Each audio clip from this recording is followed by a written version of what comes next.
Welcome to A Photographer's Life, the channel that takes you behind the curtain into the world of professional architectural photography. Join us now for an episode with some of America's premier architectural photographers. Today's broadcast comes from a recent Zoom meeting of the Association of Independent Architectural Photographers. This discussion is led by AIAP Director Alan Blakely. We hope you enjoy the show. If you do, please let us know by liking this episode and subscribing to this channel. Now, on with the show.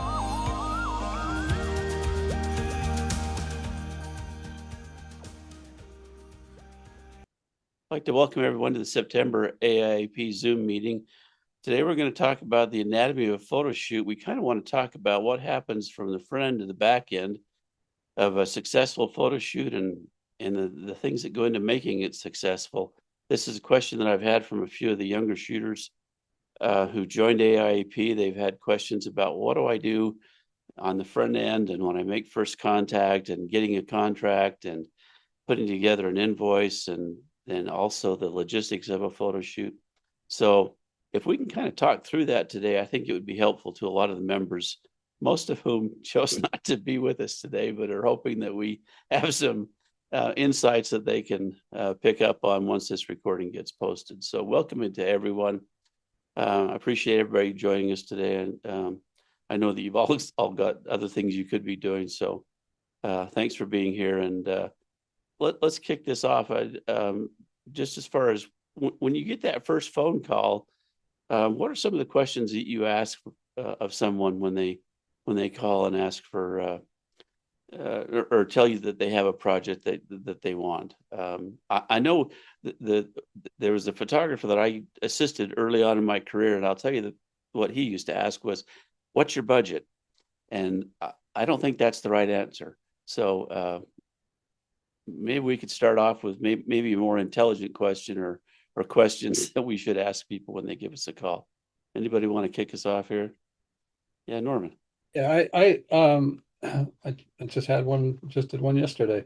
I usually ask them, when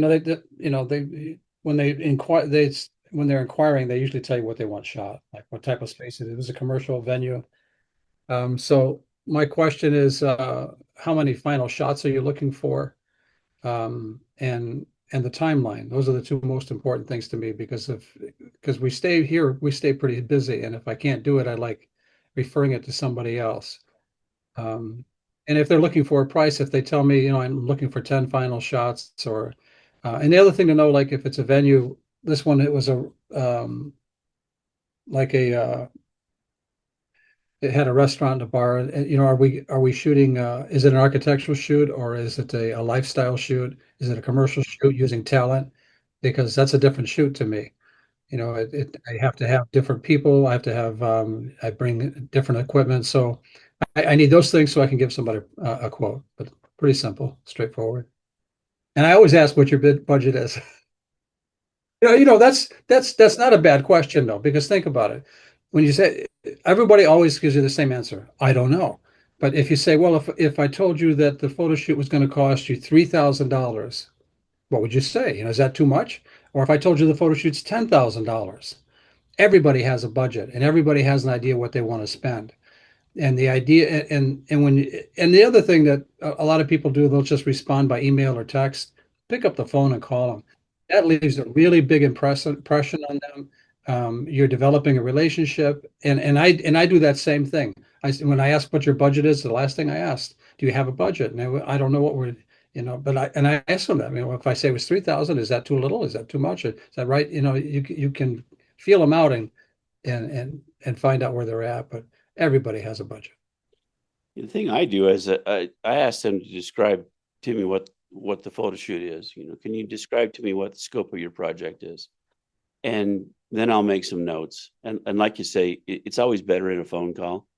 And sometimes that doesn't always work out so well. But I always ask that question, please, can you describe the scope of your project? And once I know what the scope is, and like you say, if it's a lifestyle shoot with people in the shots, that's way different than me showing up and shooting straight architecture. Yeah. Yeah. Um, Well, I think the If key they're is, using talent, are they using a director? Are you bringing the director? yeah, Are am you I going to cast them? Am I going to have to Yeah, direct them? exactly. All that kind of You stuff. direct, yeah, it's a big deal. I think that, yeah, Norm's right about being on the phone, because for me, I let the client, the potential client, speak as much as they can at the very beginning, so I can get a sense. Is this somebody that has a lot of experience setting up photo shoots? Is it just an assistant? Have they been around for a while? Are they used to commissioning photo shoots, or is it just somebody it's the first time they've hired a photographer? Then I get a sense of what they might be wanting to charge, what I can charge.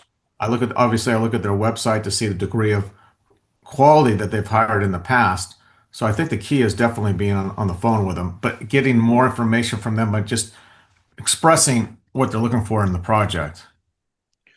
I'd like to see a marked up a floor plan with uh, with some vistas, especially if it's an architect. They already have some idea of where they think the better vistas are. And so that helps me a lot in understanding how much is involved. And then, like you guys are saying, are people going to be involved in the shots? A lot of architectural shooting I see going on nowadays, they want people in the shots, walking through, being blurred, et cetera, et cetera. And it's great to know ahead of time, is that going to be involved? Because it is a different animal. It really is. Yeah, it's really important if they're using talent. And I mean that, like, if they are they pulling somebody from the office to sit in? Because when you're using talent, people that are professional models, actors, they're familiar with this, they take direction, they know how to pose, they know how to posture, they know the looks to give. It goes so much easier trying to get someone from the office to fill that role, because then you, the photographer, you become the director and the producer, and you're trying to, you know, you're actually sitting in, like Mary Bethel, my business partner, she'll actually show them how to pose and show them how to sit, and that takes a lot more time than if we had a professional on site. Do you guys, uh, for for people on site, do you collect a model release from all of the people involved in the shoot? Yeah, if it's a professional, they provide it for you. If you're working with a modeling agency, they'll have an agent, and the agent will send that ahead of time, and you'll have all that paperwork ahead of time. If it's office staff, that you should have a copy of your own that you should have them sign off on. If you just get like the back of heads of people or you blur them, either way, if you have people in the shot, but there's no way anyone can tell who that person is, do you still need a release? No, Yeah. How many of you approach the subject? How many of you approach the subject of usage rights and who holds the copyright in that first conversation? If it's somebody I've never worked with before, I like to really make it clear up front that I keep the copyright to the images, and they would be purchasing usage rights. yeah, And I don't. I how, never do work for hire. I give it to somebody else.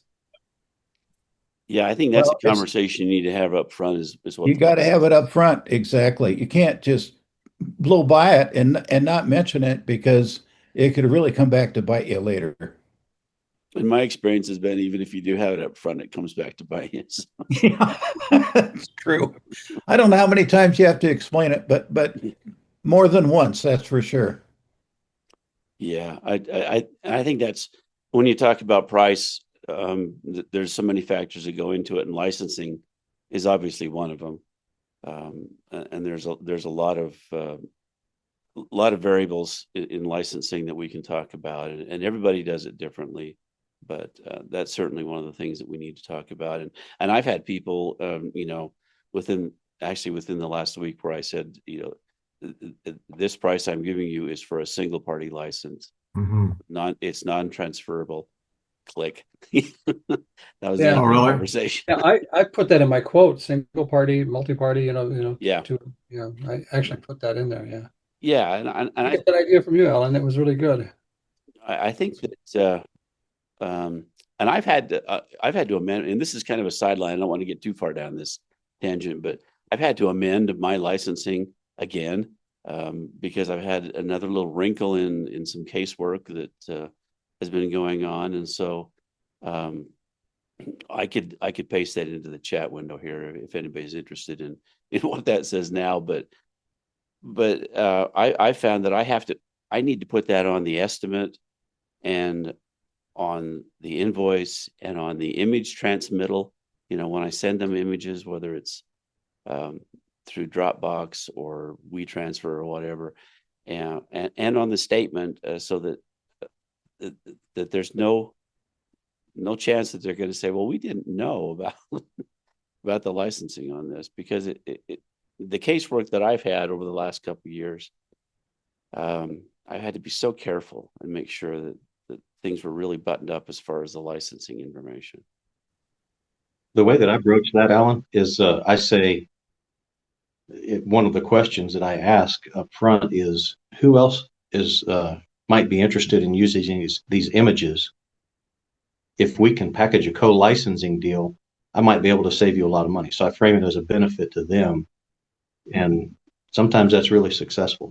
And yeah, I think most of us put together a multi-party licensing package, and boy, that's just extra money that we need to take advantage of. So yeah. Not only extra money, but it's also future clients. Sure.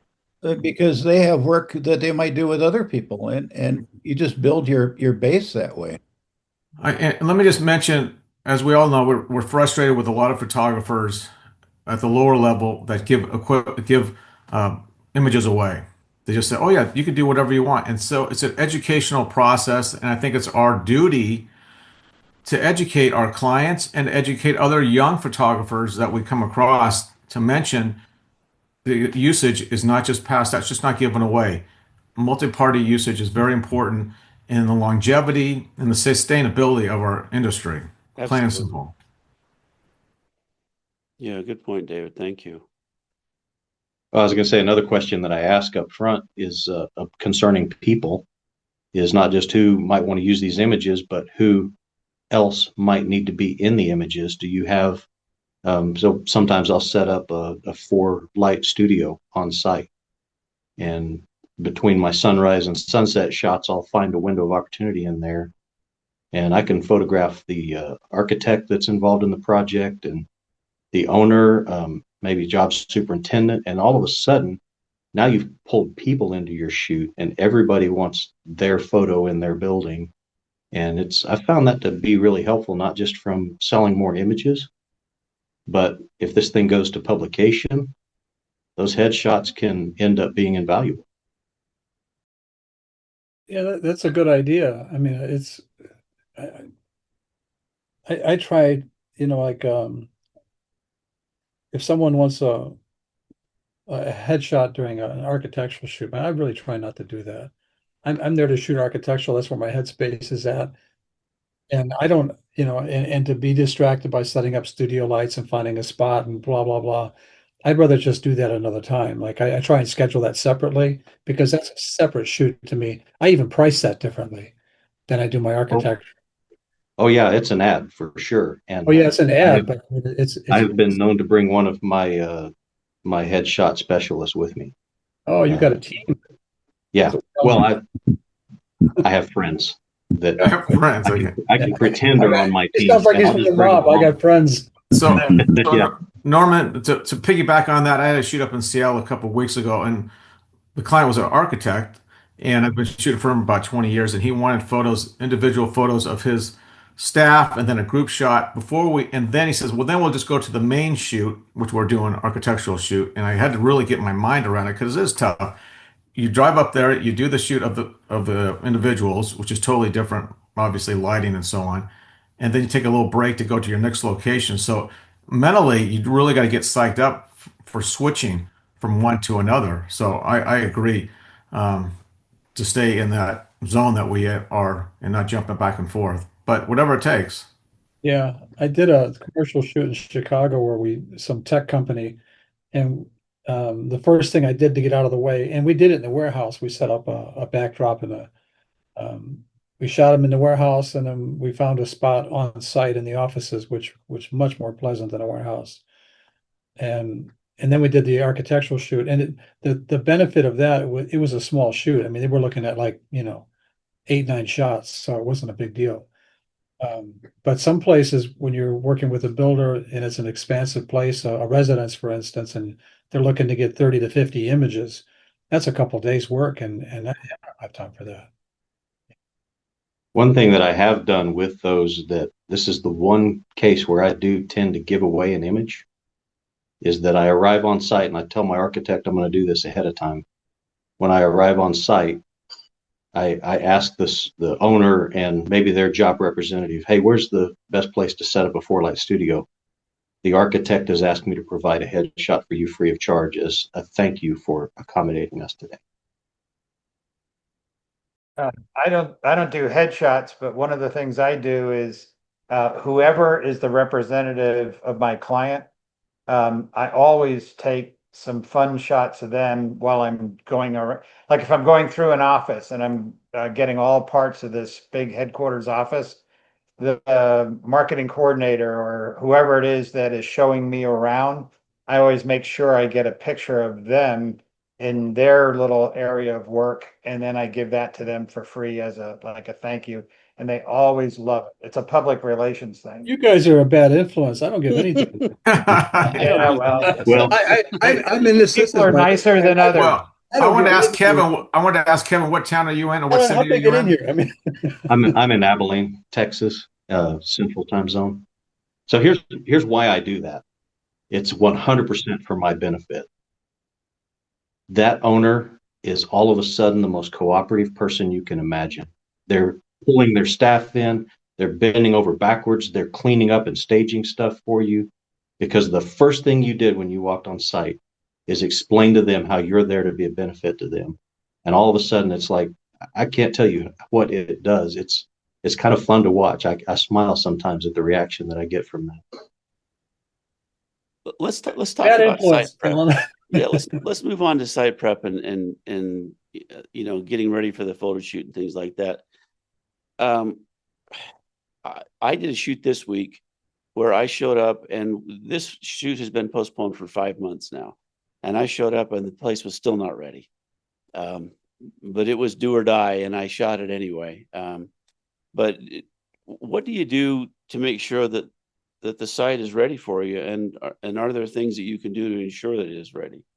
Has anybody got a magic formula?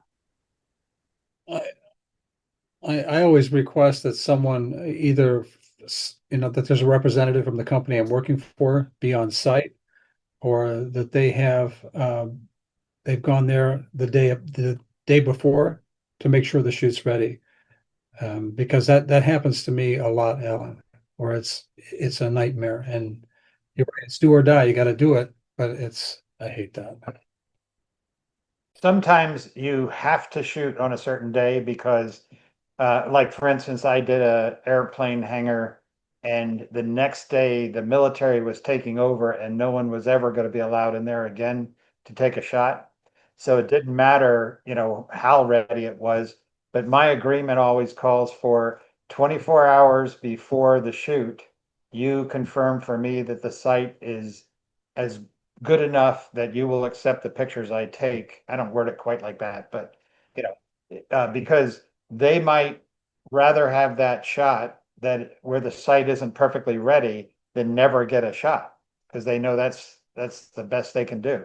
But I want them to assure that and not tell me that, oh, well, this was in the way of the picture, so we don't like the picture. No, that's what you wanted. Yeah, I don't ever like to assume liability. There's two things I do. One of which is in my quotation. One of the terms of me shooting it is that they that they guarantee that the site is photo ready, and so that's in my terms in my quotation to them. And the next thing I do is I send out a pre-shoot checklist, and it's a long one, and I expect them to go through that and then confirm back to me that everything on that checklist has been taken care of. And I have an on-site contact who has verified that, who will then be the one responsible if anything on that checklist is not correct. Despite that, I still have hiccups like I had this week where I get there, and the architect who has confirmed to me that everything's ready is kind of clueless about things, and I have to make it work regardless. But I do have the checklist has been something that I've used for a number of years, and it works with residential as well as commercial. In fact, I have two of them, but I send those out, and it goes through all these details about things that I've just found that tend to be problems that when you arrive on site and find, like hoses and light switches and all these kinds of things that you fight with once you get on site and are frustrated with. So I use those two things, but I find that putting it in the quotation to them, saying that they're going to guarantee that everything is photo ready, places that burden on them, and they're a lot more likely to make sure that that is the case. Yeah, and we'll offer a staging service. My business partner, Mary Beth, she's a graphic designer. She can shoot too. She's pretty good. But my wife is, she's not an interior designer, but between the two of them, they're very good at staging. We've been doing this for 30 years. So if they want to pay us additional fee, we'll come in the morning before, or the evening before, and we'll have it ready to shoot when we're there. But that's a service we provide, because a lot of people, they don't, if you're working there, to them it looks clean, and you've got all the little shot skis and stuff on people's desks, things, and it's like my desk right here. I've got a million things on it. I'd never shoot this office, but to them it's clean. So it's nice to offer that service. It's a nice add-on too. Well, that's why I usually go scout the location with the Yeah, client. that's a and good take idea. Scouting photos. So the scouting photos, they have those to see what the space looks like. I can kind of give an overall what needs to be done. If it's still under construction, it's supposed to be done in a couple of weeks. We kind of get that idea. But I need to do a little better at sending out that checklist for sure. But Yeah, the scouting makes all the difference. I got my checklist from Alan 30 years ago. When Alan, I was a portrait photographer, and I had this architectural shoot coming up, and I'm trying to find somebody to help me, and Alan helped me. He said, Norman, do this, get a camera, get a tripod. He gave me just like these things and told me what to do. And then he sent me a checklist too, and I still have it. And so I think I took your name off and put mine on it, Alan, but That's okay. that's the one I send off. That works. He's used to that. Yeah. Yeah, one thing Phil mentioned about having a floor plan, and I think specific to architects, architects like to always have a Zoom meeting with me for some reason. And I find that really helpful to have that Zoom meeting with the floor plan, and let's go through this. Let's walk through this virtually. And if I can't walk through it, with them, in reality, let's go virtually through this and look at this space. And I do this fairly often, and a Zoom call with an architect or a design firm is really useful to me, to be able to go through that space and identify the things. And I can look at that and say, that's not going to work. yeah. I appreciate your little arrows, but that shot's not ever going to work. And Are we shooting into the sun? No, bad. Yeah. but I like to ask them for the vistas to be marked up. yeah, Show me what you think this should be, and it's not like I have to shoot everything. Well, I will always probably shoot the vista they want, but I may see something else in the same spot that if I just move the camera 7 or 8 feet over to the left, I've got a better view of right. telling the story of the architecture. And there's some times that they'll actually pick the shot that I took that they didn't ask for instead of the one they wanted when they go to license. Yeah, that's most of the time. And Phil, how many guys ask you what a vista is? If it's architects, they understand. Well, they know very no. well what a vista is. No, architects don't understand. Architects put a whole mess of arrows on a plan, and they aren't looking through a viewfinder. They have no idea what you're going to see from that arrow. And just humor the architect when they give you a floor plan with a whole lot of arrows. Say, oh, thank you. This will be very helpful. And then just carry it around with you in case anyone comes by to look, and walk around the building and take all the shots that are the best ones and ignore those arrows. I Yeah, well, I don't ignore That's the spoken arrows. from an career And architect. this is coming from a former architect, so he's That's Yeah, telling right. well, I'm a career architect, yes, Yeah. and forget them. Just stroke their ego as if they know what they're doing and pretend like it was helpful, yeah, and then use the ignore word it and genius a do it. lot. They like that. Yeah, That's good. Well, and exactly. in the end, that's what they expect from us anyway, is to use our best judgment. I mean, because Oh, yeah. those arrows are generally in the corners of all the rooms, and we don't really want to stand in a corner and shoot. So, but really, I think part of that conversation, when it goes back to, talking with them and having the phone call, is what's important to them. We need to understand what's important in this photo shoot. What do you want to see, and what is it you want me to capture, and what do these photographs really need to say about this space? And I can do that without arrows. So, but the arrows are fine if you want to put them in there. Having Glenn, a former architect, on this panel, I mean, Glenn, you understand that every architectural drawing of a floor plan has a little thing in along the side called a direction arrow that tells you what direction that thing is facing, which can help you then in understanding where's the light coming from. Yeah, It yeah. should be in No, the that's title box. yeah, I'm not saying that when they hand you a floor plan, it's not helpful. It's just that as far as trying to follow 100 little arrows, forget it. If you walk through the space and you're trying to look down at the arrow, figure out where you are and where they want the arrow, instead of walking through the space and looking through your lens and seeing where the best shots are, I mean, it'll take you forever to follow their stupid little arrows. Not that often I have that happen. Tell us how you really feel, Glenn. So the The document. architects I work for don't play that game. So I'm still a licensed and practicing architect on the weekends, but the document that we need to be asking for that has all of what we need is it's called it's the brief that they give to the client right before they move into design development. It's concept design package, and that has renderings, that has a summary of the program of all of the problems that the architect was trying to solve for the client, what's critical about each space, and a quick perusal through that document will outline your photo shoot better than anything else I've found. I agree with that 100%. Yeah. If you have such an animal. I'd Yeah. also like to throw in an alternate reality, and sorry for arriving late. At least I made it this time. Yeah, I'm glad to have you, Barry. Yeah, thank you.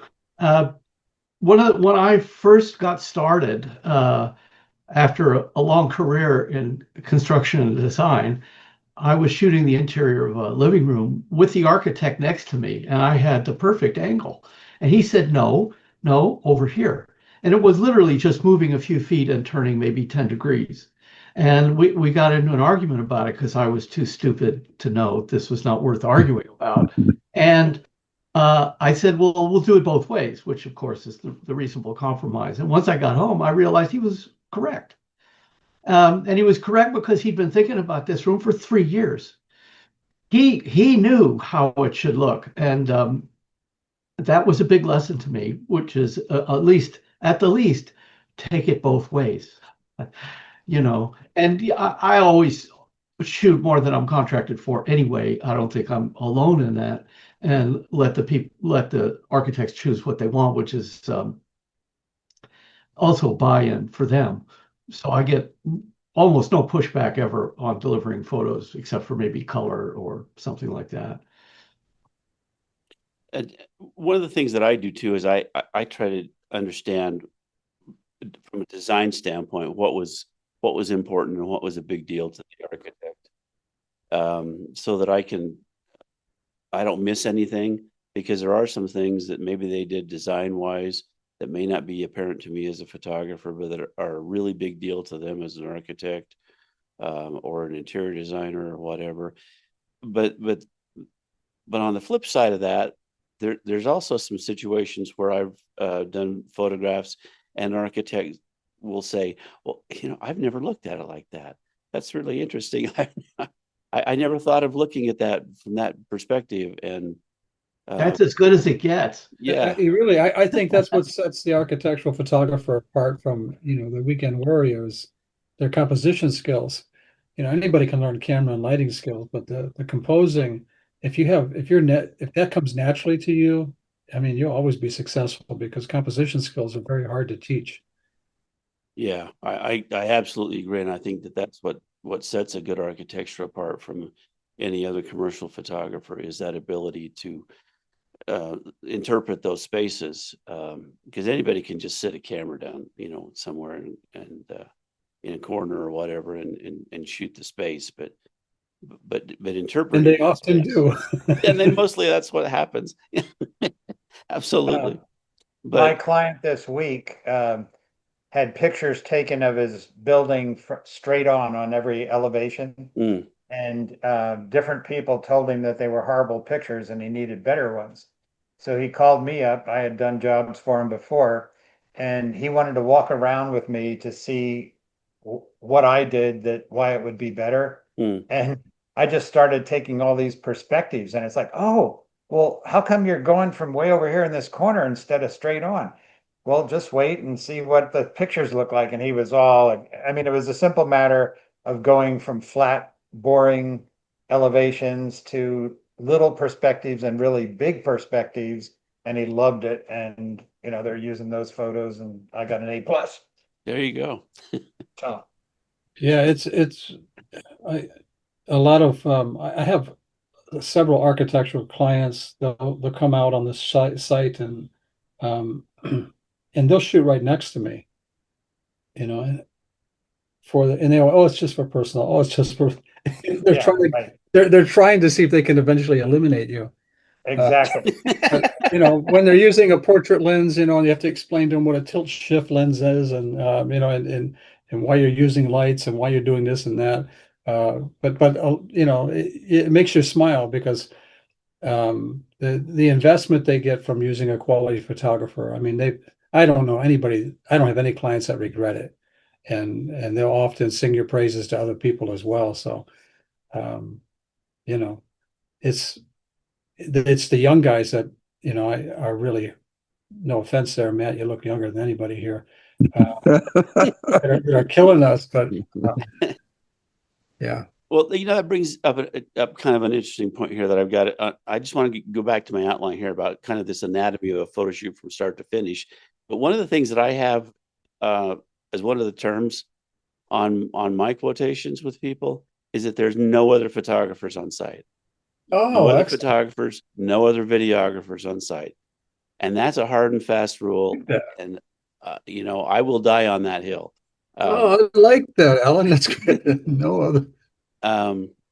Because I've had situations, and it happened a couple times where it was just out of control, where the interior designer sent a photographer, the cabinet guy sent a photographer, on and on and on. And I had one photo shoot, and this was the last one that I ever did this way, where there were 5 photographers on site, and I had a guy flying a drone next to my drone, trying to duplicate the shots I was doing for the landscaper, because I was shooting for the builder. And ever since then, that has been a hard and fast rule. That Do you get any nobody pushback? else is on site with a camera, or I'm done. I will walk away. So You get pushback from that, Alan? I do. Yeah, I would imagine. Some people think that I'm being difficult about it, and I am, and I will be difficult about it till the end. But And I am. I like that. I'm going to add that. That's Yeah, excellent. me that too. is one of my terms that I shoot under, is that there are no other photographers or videographers on set the day that I shoot. We could pull that language from our wedding photographer friends. Yeah, it makes it just too hard. I mean, I did the shoot that I was talking about with the 5 photographers. I had somebody in there shooting furniture that was turning all the lights off, and as I was turning them on, and it just got ridiculous. And so, Was that like a Street of Dreams? Was that kind of where it was only one day that everybody could be in there? yeah, it was one of, they call it a parade of homes. Yeah, same Here thing. in Yeah. Utah was what it was.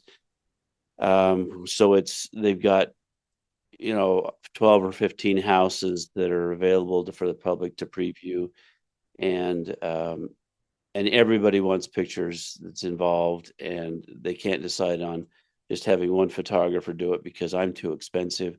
So they have everybody show up, and no more. So Norman, can you help me out with the price? Can we lower that? Sure. Choose less costs. But It's tough. I tell you, we all have. Don't budge. I've been in some of those are called the Street of Dreams, and you got a competitor there. Some of them I know, some I don't, and we all have these egos. Or this is the way I should be shooting it, and then you get your client there, and it's very. It's not fun. It's not a lot of fun. Let's put it that way. No, I don't do those anymore. But that was the kind of the genesis of that language in my contract, is that I just don't want to be involved in that. I mean, I had a guy trying to set up a slider in the middle of my shot, and that's ridiculous. So, but that'll happen, and you may get somebody from the company that thinks that we'll just come along and shoot while he's shooting, and I've even had situations where the architect has hired me to shoot, and the builder has sent their photographer to shadow me, and that's a no-go. So, well, all the work that just goes into staging a room for another photographer to come in and steal that work from you with their shots. Just stand where I stood. They still don't get the same shot, even if they do stand where I stand. Oh, they don't, do they? But still, it's a little aggravating. But that's one of the things I wanted to bring. I had in my outline I wanted to bring up, and that to me, that's really important. But how, as far as on site, do you put any restrictions on who can be there or who has to be there? How do you work? Do you require somebody to be there, a client or anything, or do you shoot solo? I request a representative from the company I'm shooting for to be there, but they don't have to. It's not required, and if they don't, then they have to accept whatever images I take. Is that a clause? I have some clients that I've worked with me for too. so long that they'll just give me addresses, and I know the spaces are ready, and that. But if it's a new client or if it's a commercial space, or I know it's going to be, a little bit of a challenge or a nightmare, I want somebody on site. But I got a lot of clients that they just give us an address list and we go. And I would say I strongly encourage them the first time that we work together. I really should come the first time just to see what we're doing. There's a famous quote from Ezra Stoller. He showed up to photograph a house for Frank Lloyd Wright, the architect. And sorry, it's too early for that kind of humor. And the woman who owned the house said, "Well, where's Mr. Wright?" He said, "Well, he's not here. He's in New Jersey." I think the project was in the Midwest or somewhere. And she called up Frank Lloyd Wright and said, "This guy's here to photograph the house, but you're not here." And Wright said, "Leave him alone. He knows what to do." And that was it.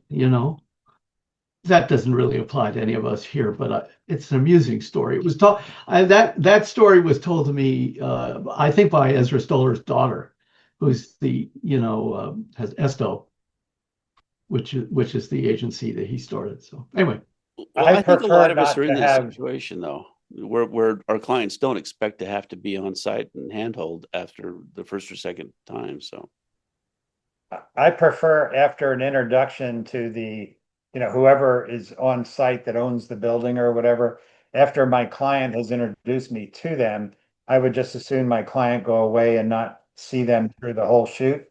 And things are kind of easier because I'm not putting on a show for the client.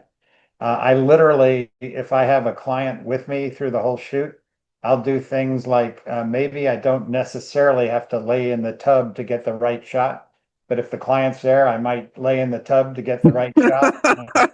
I might do other gymnastics, and maybe I'll use those shots and maybe I won't. But I do put on a little bit of a show as if it was really tricky, difficult, and I do special things for that client. You know, Glenn, I did a photo shoot behind another photographer, and everything about this guy I'm not kidding you. He brought in a cart, and he had 400 pounds of gear. He had all these different cameras. He was putting on, it was so ridiculous. He set up a 4x5 camera that didn't have a film back on it. And nobody knows, right? The designer doesn't know, the magazine was there. They didn't know. I'm sitting there and I'm smiling. Me and the designer were smiling because we've been doing this for years. And he's having this guy, and he takes a couple of boards, and he's doing like this in front of the lens, and she goes, "Oh, what is he doing? Oh, he's dodging out the hard light." And you know, it's so it was such a show. And I mean, he never even fired the shutter, you know. And then he takes another camera, sits next to a little Canon, you know, EOS something, and that's what he's shooting with. But it was all show, and it was just and he still does that, and he makes more money than I do. So maybe I'm doing it wrong, but That's the craziest thing I've ever heard, Norman. It's crazy. it is crazy. But I've been on. He's very popular in the Chicago area, and it's fun to watch. So you're saying that he actually sets up a 4x5 or large He format? sets up a 4x5, and the 4x5 he had set up didn't even have a film kit on it. Yeah. And he's gonna, you know, oh, for this room I need this camera, for this room I need that camera. And it's so over the top, the theatrics, and people are just mesmerized by him, because he's explaining what he's doing, and he, you know, use this to dodge out this, use this to dodge. All of his shots are overexposed. They're all done with natural light. His work isn't really, I mean, it's he was shooting a den, and he had to it was a dark room, so he had to overexpose the shot so much to just so you can see the furniture in it. And he goes, "This one I shot extra airy," and everybody's, "Ooh, it's airy." You know, I spit my coffee out. I looked at Terry, I said, "No, it's called overexposed. It's not airy." And then we shot it afterwards, and everybody wanted to buy our pictures afterwards, but his were. I didn't mean that I was that theatrical. I just am a little bit more Yeah, theatrical. it's early on. If you go through my blogs, like about 10 years ago, the story's in there. It But is yeah. harder to work though with a client that just wants to stick by all day. And my wife goes with me as a stylist, and often her main job is not really to be a stylist. It's to Keep people away. keep the other person away from me, you know, so that I Yeah, can. but Alan, so you know, I shoot with the 12-inch iPad. So when I'm shooting with an Yeah. interior designer, Mhm. they want to be in there. They want to see the shot. They want to look at the iPad, and they want to make Micro these adjustments. micro movements, whatever. So I'm okay with that because sometimes they have to be there because they're not gonna accept it if it's not the way they want it. So it depends if it's an interior designer compared to a architect for a commercial building. I understand, but I guess it's based on all of our own personalities. We all have different personalities. We like people there. We don't like people there. But I like, as far as a good system for me, is having my assistant kind of sometimes distract my client and have a conversation with them. This went back to when I had a studio and I'm shooting food or whatever. My assistant's talking about just what rock and roll music or vacations, this and that. So they're not just looking over my shoulder and wanting to talk to me because I get distracted if they want me to answer these questions they're talking about. That's not necessarily has to do with photography, but it's a balance and it's based on our personalities too. I think so.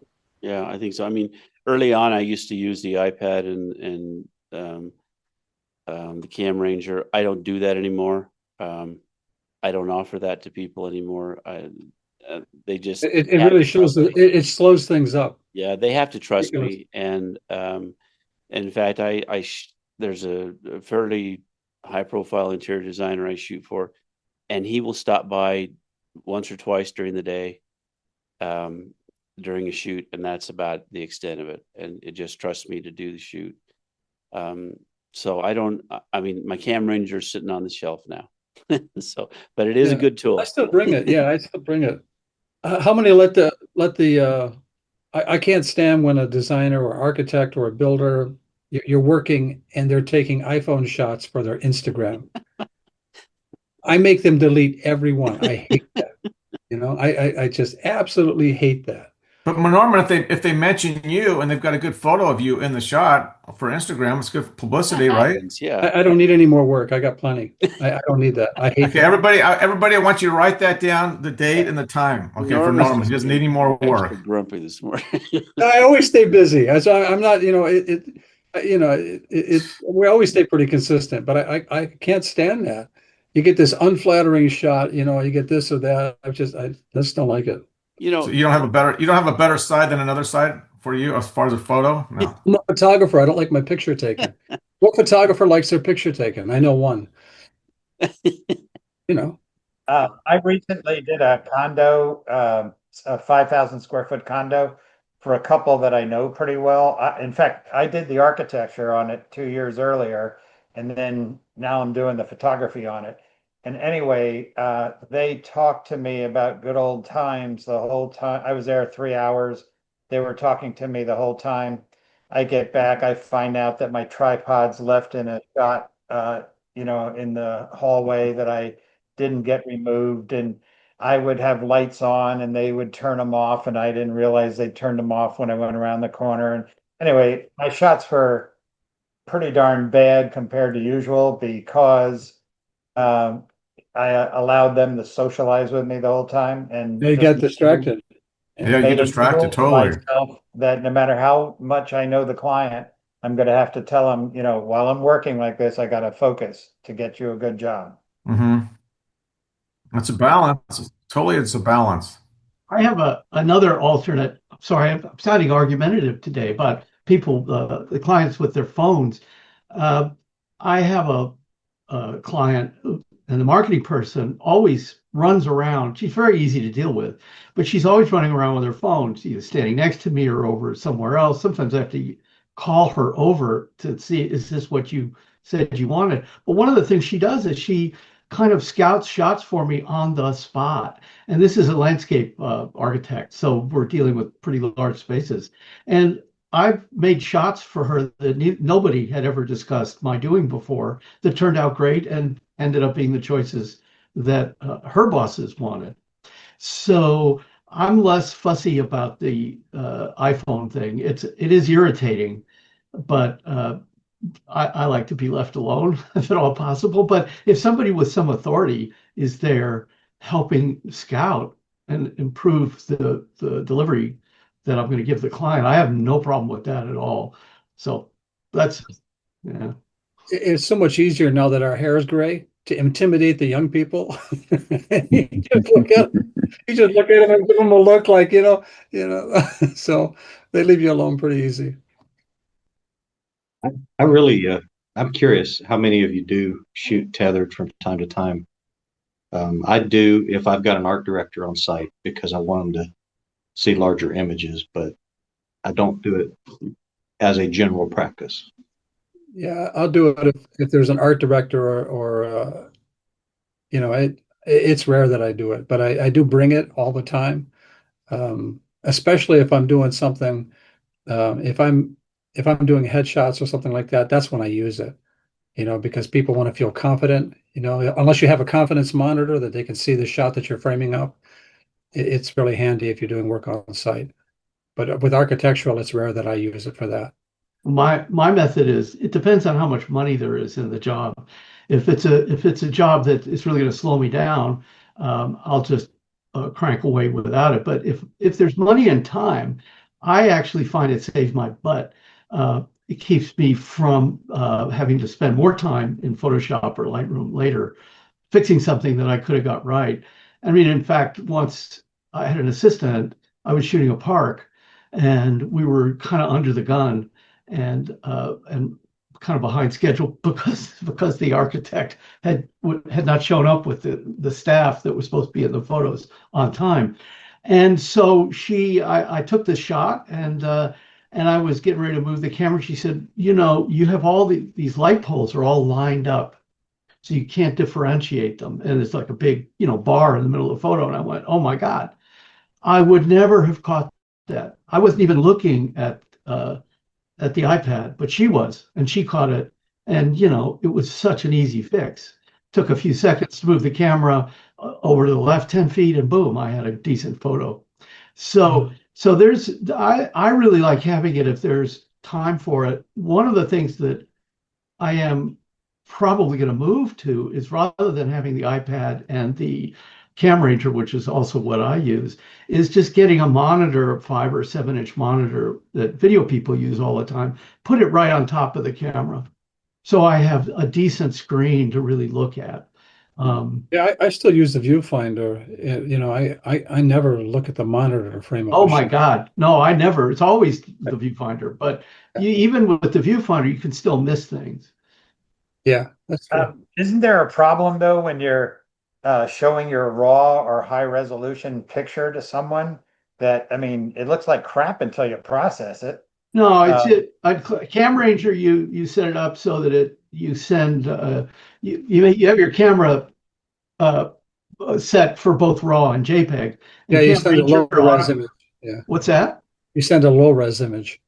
Yeah, the Cam Ranger is just smart enough to know it grabs the JPEG and that's kind of processed and it's good enough. And if anybody gives me any grief about it, I say, this is not a finished image, and you know, they But can. yeah, they know that. But the key with the Cam Ranger and the iPad system compared to being tethered is the iPad, the client can walk around with it and change things and move around. And when you're tethered, you got to be down there on the computer. You're going to trip over. Everybody's got their own preference, but the iPad is a good system for me. Maybe it's not for everybody, but having that large monitor, so to speak.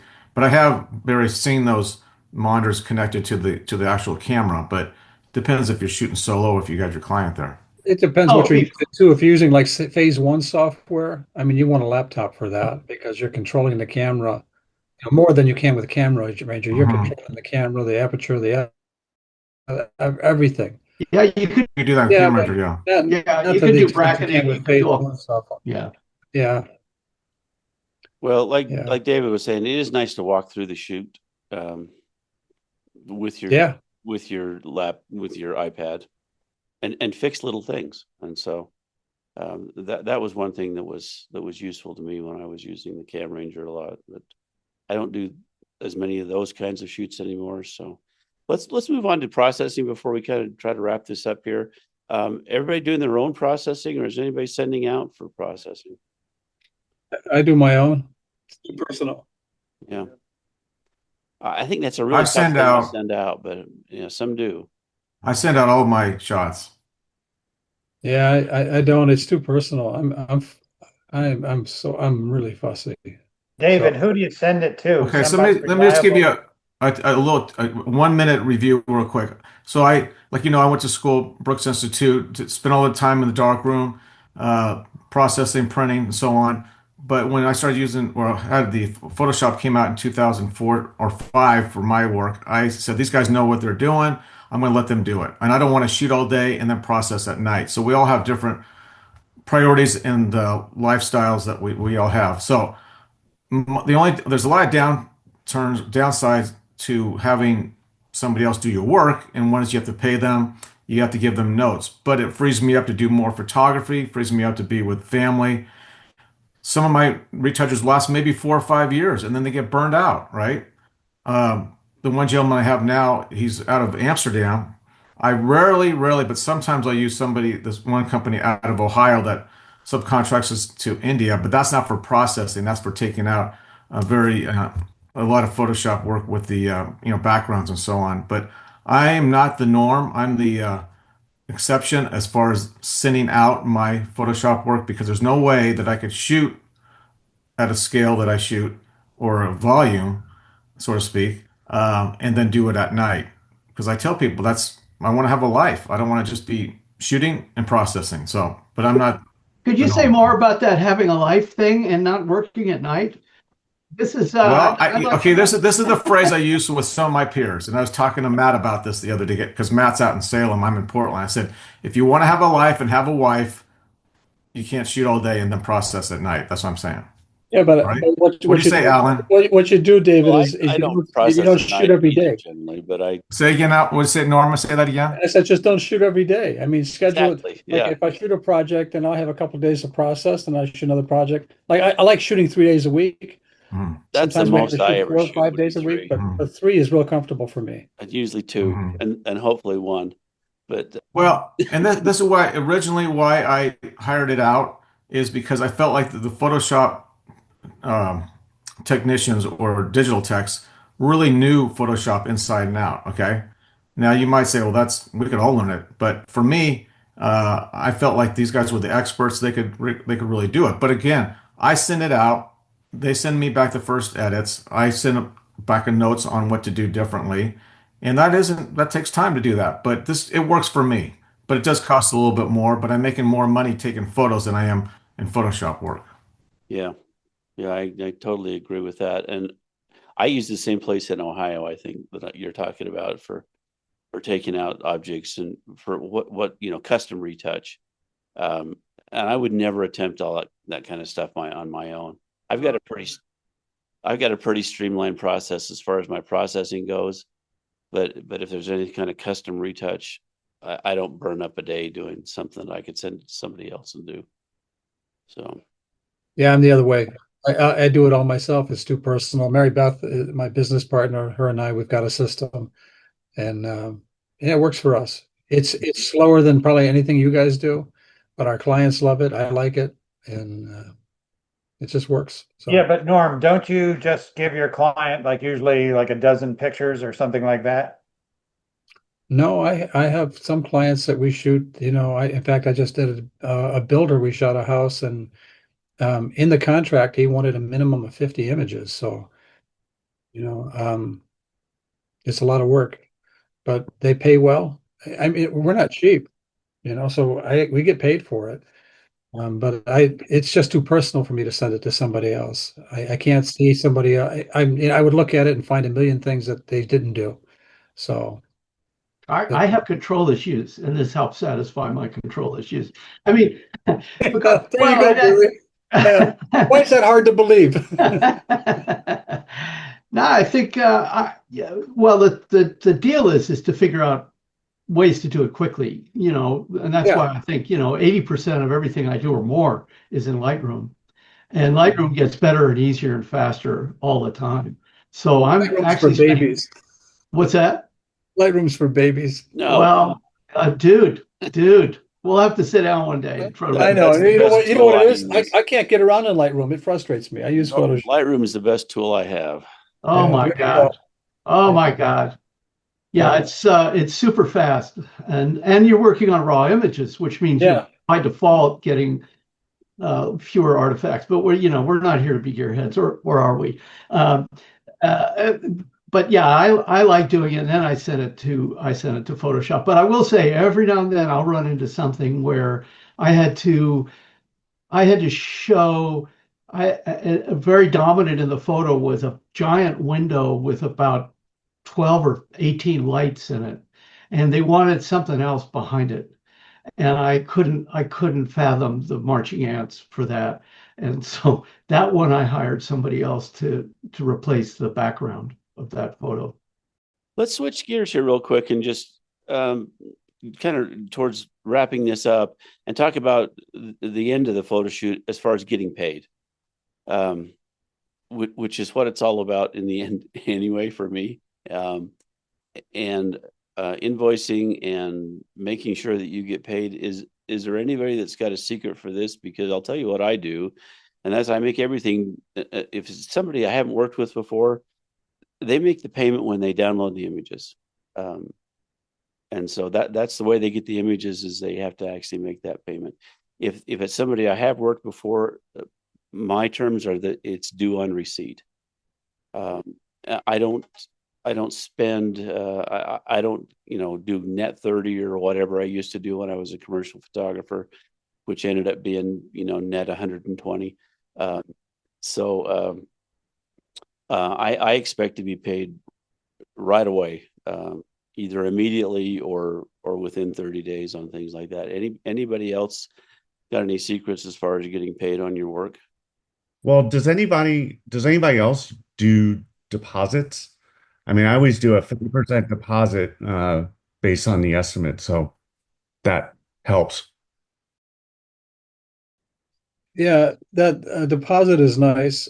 Sometimes, depending on the scope of the shoot, we'll get the shooting fee up front, and that way we're paid for the shooting fee. and then we'll deliver the images on receipt. So, I'd never have a problem doing that.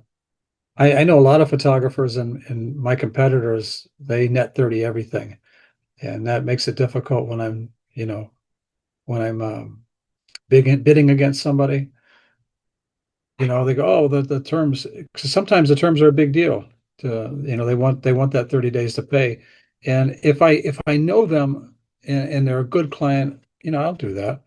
But most of the times I'll get a deposit or the shooting fee up front, and then just bill them on receipt. Unless it's a giant job, I typically get 50% upfront. And it's called an initial payment. Used to call it a deposit, used to call it a retainer. Is explained to me that those are legal terms of art that allow the client not to pay you. Yeah, you shouldn't use the word deposit. You should use retainer. Yeah. Well, or not even that. Not even that if you can now I use initial payment. Anyway, so if it's a corporate client, or someone I haven't worked for before where I think there might be a problem later on in terms of getting paid, I will put a little phrase right below the due amount that says payment made within 7 days or 5 days of final delivery, 3% discount. And in corporations, if it gets to the bookkeeping department beforehand, they are sometimes obligated to take any discount they can get. Yeah, they'll jump on that. Yeah, it doesn't always work. I did that once with a trade magazine, and I got paid everything up front, which was strange. And then the next time I worked for them, it took 90 days to get paid. So there was no real logic to it, but I stick it in there, and sometimes it helps. Yeah, my legal term that I use is an assignment confirmation for the deposit, and that confirms. Oh, that's good. That confirms the assignment. What do you say, Ellen? I like that. I call it an assignment confirmation. Assignment confirmation. I like that. And that puts it on the calendar, confirms the assignment, obligates myself and the client that's the photo shoot date, and so that's how I've done it for the last 5 years, I guess, because I was advised that was a better legal terminology to use. Yeah, I like that. Than deposit. I'm going to use that. That's I'm going to use it too. It's going to go in today. How many days before the shoot do you require that, Alan? I need to have that at least 14 days ahead of time. And if there's travel, that's a hard and fast thing. I have to have that 14 days, or I don't travel, because I'm not going to book travel less than 14 days ahead of time without that deposit or that confirmation. Yeah, the other term that I sort of use with the deposit is notice to proceed, which I think is a legal term. So when they pay that deposit, then it's I don't know, binding something or other. I don't know. We're not lawyers. But we talk to them every day, it seems like. We do, don't we? Do any of you send your invoice directly to accounting or anything, or do you send it to your client? Because okay, what I do is I always have some kind of thank you on the invoice, thank you for your business, that type of thing at the bottom of it. But then I always I email my my invoices, but I always have a cover email that says all kinds of nice things about how great it was to work with you, and I hope you like this and look forward to the next project. And I do a whole marketing email that is the cover for every one of my invoices that go out, just so it's another opportunity to communicate with your client in a positive way. I don't just send an invoice and say, hey, send me X number of dollars. Well, I send an email invoice to my client directly that I expect them to pass on to the accounting department, and I also send one to the accounting department. Yeah. Does anybody here use like Square? Yeah, absolutely. Yeah. Anybody use Square invoices? Yes. I use blank bid. all mine. Link bid. Mm-hmm. Do you have I mean, does your client, and I've used it a couple of times, any pushback from the Square Invoice? Because sometimes the Square Invoice they'll keep reminding you, It does. Yeah. That's very useful. And then Yeah. with WeTransfer, where I send transfer files, Yeah. that's set up with Stripe actually, which is similar to Square, and so that they have to make that payment, in order to download the files. Yeah. Yeah. There's also, I've learned kind of the hard way that there's a psychological impact of sending a Square invoice. Some people are very happy to pay with a corporate credit card or something like that. But if things are moving a little slowly, more slowly than I would like, I'll send a Square invoice, and that will spur them to get me a check or make a direct payment. It is not something I ever would have thought of in advance as a strategy, but I find that it really works. It just gets their attention. Oh, this Try is to get a card on file for everybody. yeah. So Yeah, I agree. Yeah, excellent. that's for deposits. I mean, that's for initial payments as well as the final payments. Right. Yeah. Yeah, I always take that payment, the assignment confirmation with Square invoice, so they can just use their corporate credit card, and everybody's got one, so that makes it really easy. And I attach my original agreement to it as well, and then I make a note on it saying original agreement sent directly and attached here. So there's kind of no way out. And what I find is that in some cases they'll just forward that whole batch of things to the accounting department. And then when the accounting department gets back to me, now I have their direct information, which I wouldn't have had before. So all these things, I'm not saying I planned this out, but I do now because I've learned. Yeah, that makes it so much easier, and that way you've got a direct line if something goes south. And if it gets to be a little bit late on things, I'll just give the accounting department a call and say, just checking to see if this has made its way to your desk. Have you seen this invoice yet? And that's a very friendly way of saying, this is late, it needs to be paid. And that usually takes care of it. And a lot of times they'll just give me a credit card over the phone and take care of it that way. So, yeah. I don't always use the phrase. Yeah. Go ahead. I host my site on Zenfolio, which gives me the ability to set up a password that you have to have the password in order to download the photographs. I have always sent the password with my invoice, and I have yet to be burned. But if I were to get burned a time or two, what I might do is just withhold the password until the invoice is paid. That gives them the opportunity to view the photographs and just make sure that they're getting what they've ordered, and give me some feedback on anything that we need to correct or give them a better value on. But that's an option. Does anybody else have password locked for downloading? Well, No, PixieSet does that. give them a gallery that they that. log into the site. Well, the download is usually Dropbox, and that's after they've paid. Mm-hmm. You could do it with Hightail. I use Hightail for delivery. Mm-hmm. And Hightail I've done that before. Yeah. You can't view the photos on it, but you can. Yeah, we talked last meeting about posting previews on PixieSet, and you can actually set that up to for people to make payment and download directly from PixieSet if you want to do it that way. And that's where I host my previews, so people can see the preview set and then go download them and make the payment. They make the payment and then they download them. As far as the way in my system, that's the way it works. Is that tied to the Pixie kind of hunt for infringement? No, completely different company. Yeah. Okay. Yeah. Different company entirely. Yeah. Well, gentlemen, thank you for your participation today. I think we better wrap this up. It's been a good discussion, a lot of good information really fast, a lot to digest here for those who listen to this. And I think I'll probably go back and review some of the things we've talked about.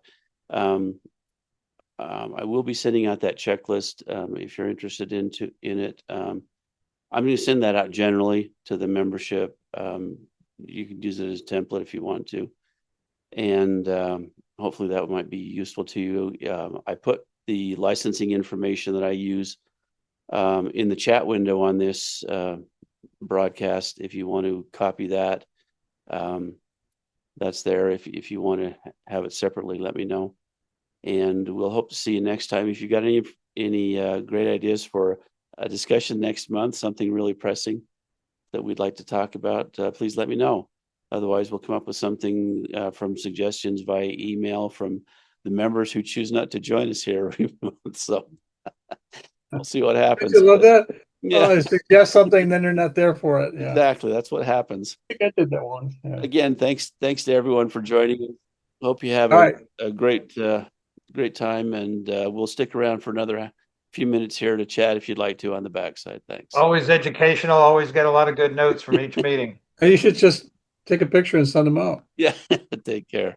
This has been another episode of A Photographer's Life.